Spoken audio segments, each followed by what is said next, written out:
नमस्कार दोस्तों, आप देख रहे हैं रॉयल बुलेटिन। केंद्रीय गृह मंत्री अमित शाह ने बादशाहपुर में एक जनसभा को संबोधित करते हुए कांग्रेस पर जमकर हमला बोला। उन्होंने कहा कि इंदिरा गांधी, राजीव गांधी और सोनिया गांधी कांग्रेस पार्टी की 3 पीढ़ियों ने सेना का सम्मान नहीं किया। बादशाहपुर विधानसभा क्षेत्र में गृह मंत्री अमित शाह ने एक चुनावी जनसभा को संबोधित किया। इस दौरान उन्होंने कांग्रेस पर जमकर निशाना साधा, साथ ही वक्फ बोर्ड कानून को लेकर भी बड़ी बात कही। चुनावी रैली को संबोधित करते हुए अमित शाह ने कहा कि वक्फ बोर्ड कानून जो कानून है, इस वक्फ बोर्ड के कानून से बहुत सारी परेशानी है। इस कानून को शीतकालीन सत्र में सुधार कर इसे सीधा करने का काम करेंगे। केंद्रीय गृह मंत्री ने अमित शाह ने कहा कि इंदिरा गांधी, राजीव गांधी और सोनिया गांधी कांग्रेस की 3 पीढ़ियों ने सेना का सम्मान नहीं किया, 1 रैंक 1 पेंशन की मांग को पूरा नहीं किया। प्रधानमंत्री नरेंद्र मोदी ने 1 रैंक 1 पेंशन की मांग को पूरा किया। 1 रैंक 1 पेंशन का तीसरा वर्जन भी पीएम मोदी ने लागू कर दिया है। अब नई तनख्वाह के साथ पेंशन मिलेगी। आगे उन्होंने क्या कुछ कहा, जरा आप भी सुनिए। तो भाई जरा तीनों लोग जरा जोर से ताली बजाओ। मेरे मित्र और आपके प्रत्याशी राव नरबीर सिंह, बहन विमला देवी और तेजपाल जी तंवर, तीनों को प्रचंड बहुमत से जिताना है और इसलिए आज बादशाहपुर में इतनी बड़ी संख्या में आप लोग आए हो। सबसे पहले मैं शीतला माता को प्रणाम कर मेरी बात की शुरुआत करता हूं। यहां आया हूं तब राजा राव तुलाराम जी, जिन्होंने सन 57 की क्रांति में भारत माता के लिए अपना बलिदान दिया, राव तुलाराम जी को प्रणाम कर मेरी बात की शुरुआत करता हूं। हरियाणा की ये भूमि, ये द्रोण की नगरी, ये बादशाहपुर, हर बार यहां पर कोई भी स्वतंत्रता संग्राम हो, हरियाणा के ये यादव समाज के मेरे भाई बहन कभी पीछे मुड़कर नहीं देखे। हरियाणा ये प्रदेश है जहां पर सेना में हर 10वां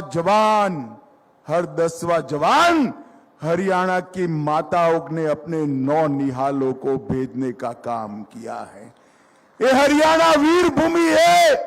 और भाइयों बहनों, मैं आज कहने आया हूं, 2014 में जो परिवर्तन आया, उसमें मोदी जी ने अपने प्रचार की शुरुआत इसी हरियाणा की वीर भूमि में की थी, वीरभूमि में की।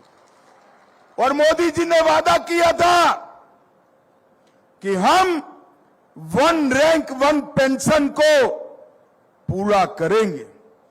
40 साल से कांग्रेस पार्टी की 3 पीढ़ियां, इंदिरा गांधी, राजीव गांधी और मनमोहन सोनिया, इन लोगों ने सेना का सम्मान नहीं किया, 1 रैंक 1 पेंशन को पूरा नहीं किया। हरियाणा वालों, बादशाहपुर वालों, आपने मोदी जी को प्रधानमंत्री बनाया, मोदी जी ने 1 रैंक 1 पेंशन का वादा पूरा कर दिया। और आज मैं आपको कहने आया हूं कि 1 रैंक 1 पेंशन का तीसरा वर्जन भी मोदी जी ने लागू कर दिया है। अब नई तनख्वाह के साथ पेंशन मिलने वाली है। भाइयों बहनों, ये राहुल बाबा जो है कांग्रेस के, जानते हो ना जरा? अरे जानते हो या नहीं जानते हो? ये राहुल बाबा ये झूठ बोलने का मशीन है। ये राहुल बाबा कहते हैं कि अग्निवीरों को इसलिए योजना लाए हैं कि सरकार उनको पेंशन वाली नौकरी नहीं देना चाहती। अग्निवीर योजना केवल और केवल हमारी सेना को जवान रखने के लिए बनाई रही है। मैं आज कहकर जाता हूं, हरियाणा की माताओं को, बहनों को, आपके 9 निहाल में सेना में भेजते वक्त मत झिझकिएगा। हरियाणा के एक अग्निवीर को हरियाणा सरकार और भारत सरकार पेंशन वाली नौकरी देने वाली है, पेंशन वाली। और मैं आज बादशाहपुर में कहकर जाता हूं, 5 साल के बाद कोई अग्निवीर ऐसा नहीं होगा जिसके पास पेंशन वाली नौकरी नहीं होगी। किसी को डरने की जरूरत नहीं है। भाइयों बहनों, 3 अक्टूबर को माता रानी का त्योहार शुरू हो रहा है, नवरात्रि शुरू हो रही है और 5 अक्टूबर को आपको वोट डालना है। 5 अक्टूबर को वोट डालते वक्त ये शक्ति का अपमान करने वाले राहुल बाबा और उसकी कांग्रेस पार्टी को जवाब देना है, जवाब देना है। और ये तुष्टीकरण में अंधे हुए हैं। मुझे बताओ बादशाहपुर वालों, अयोध्या में राम मंदिर बनना चाहिए था या नहीं बनना चाहिए था? जोर से बोलो, बनना चाहिए था या नहीं बनना चाहिए था? एक गर्व से कहते हैं हमने अयोध्या के विचार को हरा दिया। राहुल बाबा, सीटों पर हार जीत तो होती रहती है, आप इसको रामलल्ला के अपमान के साथ मत जोड़ो। आपकी पार्टी ने 550 साल से रामलल्ला टेंट में थे, अस्थाई मंदिर में थे, कुछ नहीं किया। मोदी जी ने भूमि पूजन भी किया, मंदिर भी बनाया और प्राण प्रतिष्ठा करने का काम भी कर दिया। भाइयों बहनों, हमने ये जो जवाब राहुल गांधी दे रहे हैं, इसका जवाब देना है। राव नरवीर बता रहे थे, यहां पर सरकारें चलती थी, गुड़गांव का विकास नहीं होता था। नरवीर साहब, गुड़गांव छोड़िए, यहां कांग्रेस की जो सरकारें आती थी वो केवल और केवल एक जाति और एक जिले का विकास करती थी। 2014 में हरियाणा वालों ने भाजपा सरकार बनाई। ये 10 साल में हमने 36 बिरादरी और पूरे हरियाणा का विकास करने का काम किया है। पूरे हरियाणा पहली बार हरियाणा ने पूरे हरियाणा की 36 बिरादरी की चिंता करने वाली सरकार दी। पहले एक सरकार आती थी तो एक जिले का विकास होता था और गुंडागर्दी बढ़ जाती थी। दूसरी सरकार आती थी, दूसरे जिले का विकास होता था और करप्शन बढ़ जाता था। ये हुड्डा साहब की सरकार थी। दलाल, डीलर और दामाद वो चरम सीमा पर थे। मेरे गुड़गांव की सैकड़ों एकड़ जमीन दिल्ली के दामाद को धनवान बनाने में बर्बाद कर दी, बर्बाद कर दी। हुड्डा साहब, आज भी आपके लोग तैयार हो गए हैं। अभी अभी मैं व्हाट्सएप पर देख रहा था, एक प्रत्याशी कहता है मुझे विधायक बना दो, मेरे हर समर्थक को 50-50 नौकरियां दूंगा। कैसे दोगे भाई? नियम है या नहीं है? और आप आपके समर्थक को दोगे तो हरियाणा की जनता क्या करेगी? भाइयों बहनों, कांग्रेस का जब जब शासन आता है, खर्ची और पर्ची से नौकरी देने का काम होता है। खर्ची और पर्ची से। भारतीय जनता पार्टी की सरकार आई, हमने हरियाणा में 1.5 लाख लोगों को नौकरी दिया।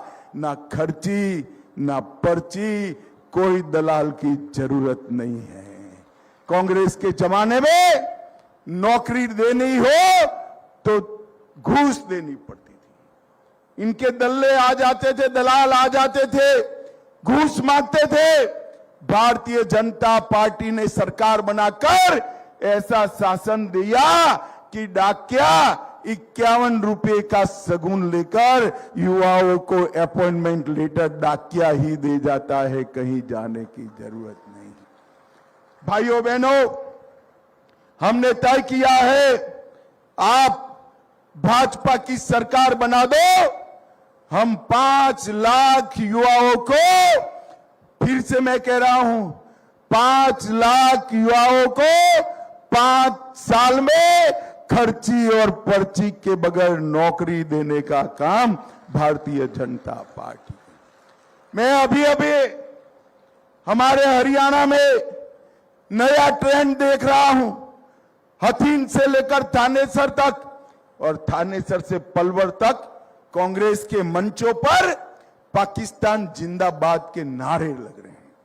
मैं पूछना चाहता हूं राहुल बाबा को, ये आपकी पार्टी के नेता, आपके कार्यकर्ता पाकिस्तान जिंदाबाद के नारे लगा रहे हैं, क्यों चुप हो भाई? क्यों चुप हो? क्यों नहीं रोकते? तुष्टीकरण में कांग्रेस पार्टी अंधी हो गई। मुझे बताओ बादशाहपुर वालों, ये कश्मीर जो है हमारा है या नहीं है? अरे अंत तक बताओ, दूर तक, कश्मीर हमारा है या नहीं है? धारा 370 जानी चाहिए थी या नहीं जानी चाहिए थी?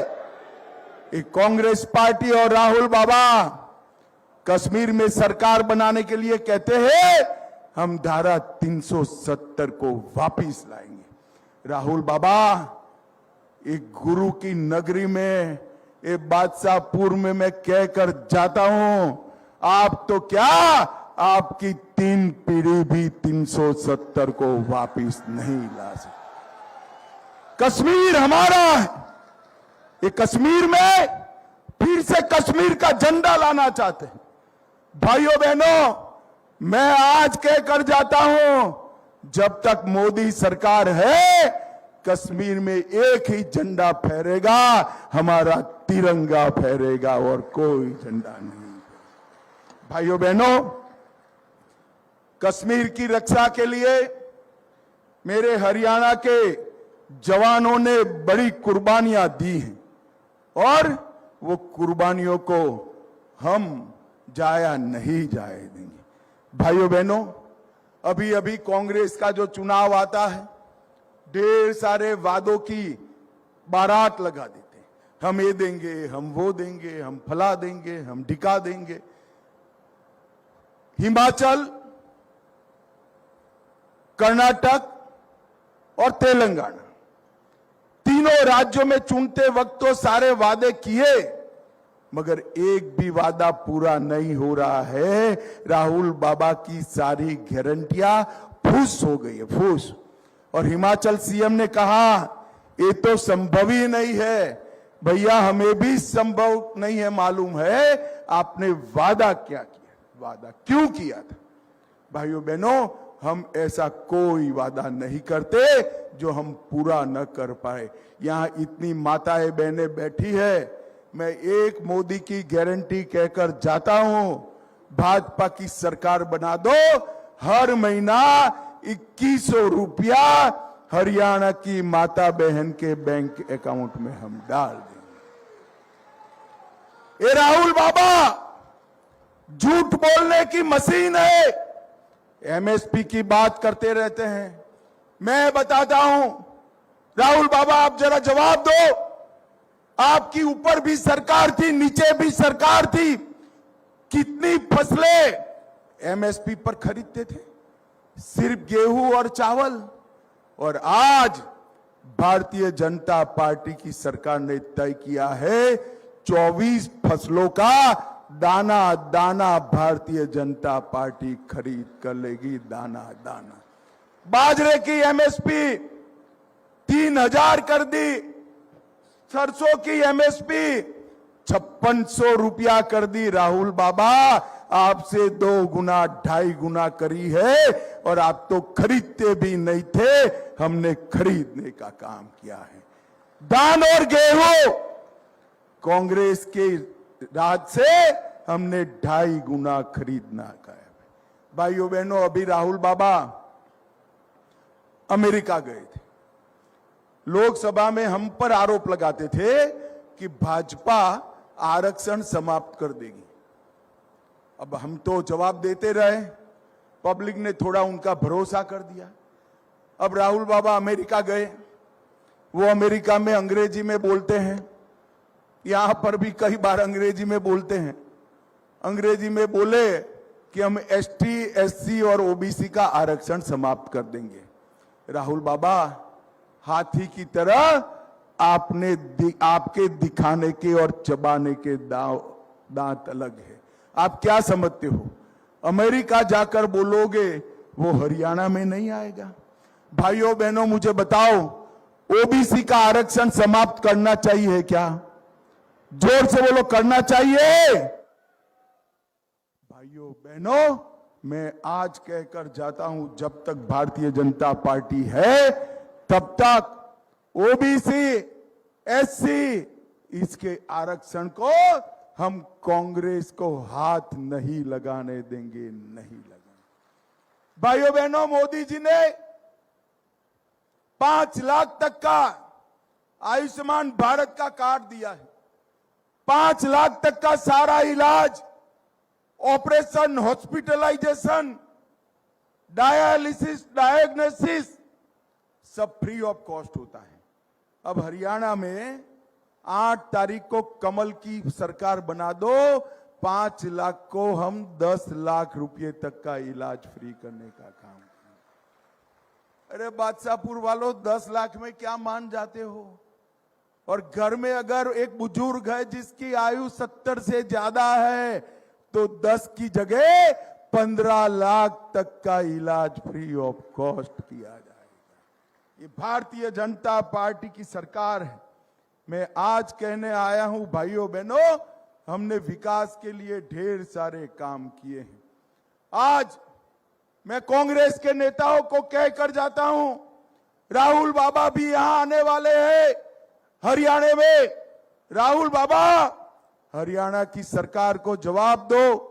यूपीए की सरकार थी, 2004 से 14 तक आपने कितना पैसा हरियाणा के विकास के लिए दिया? जवाब दीजिए। हुडा जी जवाब नहीं देते हैं, मगर मैं तो बनिए का बेटा हूं भाई, हिसाब लेकर आया हूं। आज बताता हूं बादशाहपुर वालों आपको, मैं आज बताता हूं, यूपीए सरकार ने हरियाणा को 10 साल में 41,000 करोड़ रुपया दिया। कितना दिया? 41,000 करोड़। जोर से बोलो, कितना दिया? और मोदी जी ने 14 से 24 में, यही 10 साल में मोदी जी ने 2,92,000 करोड़ रुपया हरियाणा को दिया। आप क्या बात करते हो? आप विकास करोगे? मैं आपको बता दें जाता हूं एक सस्पेंस बादशाहपुर वालों, सब प्रदेशों में मोदी जी को सबसे ज्यादा प्यार हमारे हरियाणा के लिए है, हरियाणा के लिए। इतने छोटे से प्रदेश में 2,92,000 करोड़ रुपया दिया। मैं यहीं की बात करूं तो हुडा सिटी मेट्रो स्टेशन से पुराने गुड़गांव और साइबर सिटी तक जो हमने जोड़ा, सड़क, बिजली, पानी आपूर्ति और स्वास्थ्य के लिए 940 करोड़ रुपया अकेले गुड़गांव में खर्च किया। 576 एकड़ भूमि को विकसित किया। 9,000 करोड़ से 30 किलोमीटर लंबा पहला एलिवेटेड 8 लेन द्वारका एक्सप्रेस वे बनाया। 104 करोड़ से वाटिका चौक सोहाना रोड के बीच में 5.5 किलोमीटर का बरसाती पानी का जल भराव का काम भी हमने किया। और हरियाणा में उत्तर भारत का पहला परमाणु ऊर्जा संयंत्र 20,000 करोड़ से गोरखपुर में डाला। भारत माला परियोजना के तहत 45,000 करोड़ से 1,000 किलोमीटर का रोड बनाया। 5,000 करोड़ से गुरुग्राम मेट्रो रेल परियोजना पूरी की। 1,700 करोड़ से रेवाड़ी में एम्स बनाया। एम्स झज्जर में 700 बिस्तर वाला कैंसर का अस्पताल बनाया। कुरुक्षेत्र में 240 करोड़ का अनुभव केंद्र बनाया। अमृत भारत योजना के तहत हरियाणा के 15 रेलवे स्टेशन को हमने डेवलप किया। हरियाणा के नेटवर्क का 100% विद्युतीकरण करने का काम भारत सरकार ने किया। और भाइयों बहनों, गुड़गांव के लिए मैं कहकर जाता हूं, गुड़गांव में हम 700 बेड का नया अस्पताल अगली टर्म में बनाने वाले हैं। फिनटेक का हब जो हमारे युवाओं को नौकरी देगा, 100 एकड़ में गुड़गांव में वर्ल्ड क्लास फिनटेक हब बनाने का काम हम करेंगे। जीरो लैंडफीड और सीवेज ट्रीटमेंट प्लांट भी बनाएंगे। एक विश्वकर्मा महाविद्यालय खोलेंगे। CT scan, MRI, cardiology, dialysis और डायग्नोसिस सरकारी अस्पताल में फ्री ऑफ कॉस्ट करेंगे। खरखोदा के तर्ज पर एक नया औद्योगिक नगर, जोर से ताली बजाना, अपने बादशाहपुर में खोलने का काम हमारी भारतीय जनता पार्टी करेगी। 24 फसलों को एमएसपी पर खरीदेंगे। गृहिणी योजना में माताओं बहनों जोर से ताली बजाना, 500 रुपये से ज्यादा दाम गैस का आपके लिए नहीं लिया जाएगा। बच्ची जो कॉलेज जाएगी इसको स्कूटर देंगे। 36 बिरादरियों के विकास के लिए पर्याप्त बजट के साथ अलग कल्याण बोर्ड बनाएंगे। ओबीसी के बच्चों को 25 लाख तक की लोन की गारंटी हम देंगे। और अरावली में अंतर्राष्ट्रीय स्तर की जंगल सफारी बनाने का काम भी भारतीय जनता पार्टी। भाइयों बहनों, मैं मन से बात करने आया। हमने लास्ट चुनाव में हमारे राव नरवीर को टिकट नहीं दिया। मुझे ढेर सारे लोगों ने कहा नरवीर बगावत करेंगे, बगावत करेंगे। उन्होंने नहीं की। 5 साल निष्ठा के साथ पार्टी में रहे हैं। राव नरवीर को जिता दो, उसको बड़ा आदमी बनाने का काम हम करेंगे, आप चिंता मत करिए। भाइयों बहनों, ये समग्र क्षेत्र का विकास, ये समग्र क्षेत्र का विकास ये राहुल बाबा एंड कंपनी नहीं कर सकती। मोदी जी की सरकार ऊपर बन चुकी है। बन गई है या नहीं बन गई है भाई? अरे जोर से बोलो, बन गई है या नहीं बन गई है? नीचे कमल फूल की सरकार बनाओ। ये डबल इंजन सरकार हरियाणा का विकास सुनिश्चित करेगी, सुनिश्चित करेगी। हम देश की सीमाओं को सुरक्षित करेंगे, हम आरक्षण की रक्षा करेंगे और धारा 370 को हम कभी वापिस नहीं आने देंगे, कभी वापिस। और ये वक्फ बोर्ड का जो कानून है, ये वक्फ बोर्ड के कानून से बहुत परेशानी है ना। एक कानून को एक शीत सत्र में हम सुधार कर सीधा करने का काम कर देंगे। मेरे साथ आपका संकल्प में दोनों हाथ उठाइए। हमारे तीनों प्रत्याशी आगे आओ भाई, जरा तीनों जने आगे आओ। ये तीनों को जिताना है। दोनों हाथ उठाइए, विजय के संकल्प की मुट्ठी बीचे और प्रचंड आवाज से बोलिए, भारत माता की वंदे वंदे वंदे। बादशाहपुर वालों को